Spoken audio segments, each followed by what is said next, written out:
এরে মুসলমান যুবক ভাই আমার, মা কত কষ্ট করে সন্তানকে লালন পালন করেছে। একটু খোঁজ খবর নিয়ে দেখো, কত মা কত কষ্ট করেছেন, সন্তানকে মানুষ করেছেন। আজকে আমরা বিবাহ শাদী করে বউ নিয়ে পাগল, স্ত্রী নিয়ে পাগল, মা বাবাকে ভালোবাসি না, মা বাবার খেদমত করি না। এ নওগাঁ জেলার যুবক, স্ত্রী যদি চলে যায় স্ত্রী পাইবা, যদি টাকা তোমার চলে যায় টাকার মালিক হইতে পারবা না ভাই। যদি তোমার গাড়ি একটা হারিয়ে যায়, গাড়ি যদি চলে যায় গাড়ির মালিক হইতে পারবা। যদি তোমার বাড়ি একটা বাড়ি যদি চলিয়া যায় ওই বাড়ির মালিক হইতে পারবা।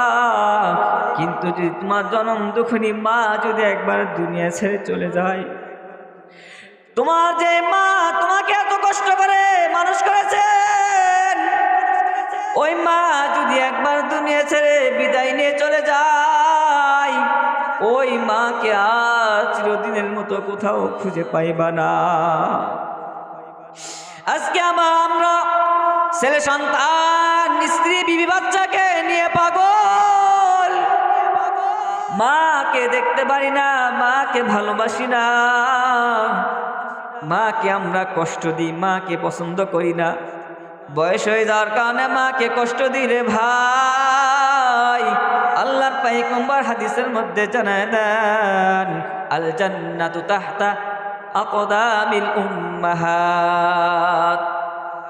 আল্লাহর পয়গম্বর বলেন, মায়ের পায়ের নিচে সন্তানের বেহেশত। যদি জান্নাত পাইতে চাও যুবক ও সন্তান, মা বাবার খেদমত করো, মা বাবার খেদমত করো। মা বাবার খেদমত ছাড়া তুমি কখনো জান্নাতে যাইতে পারবা না।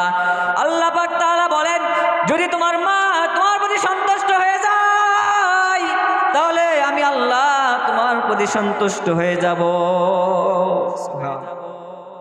যদি মাকে রাজি খুশি করতে পারেন, তাহলে আল্লাহ পাক তাআলা রাজি খুশি হয়ে যাবেন। কত মানুষ মাকে কষ্ট দেয়, মাকে দেখতে পারে না, অথচ বাবাকে কষ্ট দেয়, বাবাকে দেখতে পারে না।